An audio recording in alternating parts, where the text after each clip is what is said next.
بی حیایی در کدام سرحد و یستحیون نساءکم، گردنتان بسته از طرف مؤسسه اعلان نمیشد 3 نفر کارمند ایناس ما کار داریم، کدام شرطا نوشته میشد؟ سنش از 20 بالا نباشه، اینی شرایط، اینی شرایط، اینی شرایط.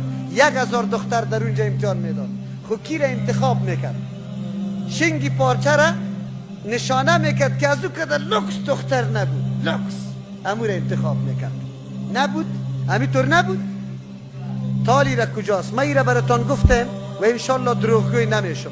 صحنه های دوسی و بیغیرتی که در این وطن تیر شده و ثبت شده، این پسانا باز میبینی میبرای. خود این پسانا باز میبرای، باز نعوذ بالله ببینی که همشیرت در کجاست یا زنت در کجاست.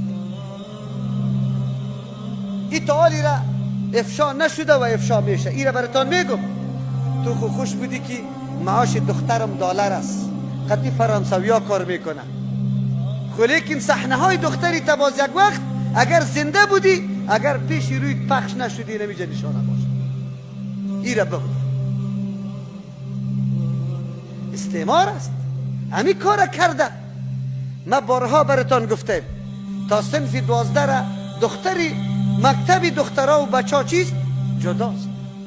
تا صنف 6 و 7 نه بچه نه دختر. اگرچه دنیا اینقدر حالی فساد شده که باور بکو بچه 3 ساله را میفهمه گپای زناشه و حریره دیگه خود چی میکنی؟ یک وقت تو زمان بود که در سن بلوغ نمیرسید هیچ چیز نمیفهمیدن. حالی یقین بکو که خردکارم بگویی. خو لیکن تا صنف 12 را که یکی با دیگه او قدر زیاد وارد نیسته، مکتب و دخترها و بچه ها جداست. در پوهنتون جناب که بری چرا صنف یک جاست؟ امی معلم امی با غیرتی امی وطنی او را با غیرت نمیگم، بی غیرت. امو دوست معلم میگه اینجا پانتون است، دختر میگه در پولی بچه بشی. اینطور برش میگه. ما از این وطن چی توقع داشته باشیم؟ داری؟ اگر دختر قطع حجاب رفت سعی که از دروازه مکتب پس روان کرد جا برای اینطوری چیزا را اینجا القاعده نیست، اینجا افراطگرایی نیست. شما خبر داری چاپلوسای دنیای کفره که چی میکنه؟ افتخار نمیکنه که خواهر عزیزم به حجاب به عزت آمده در اینجا برای درس خواندن. نه پس روان میکنه شد.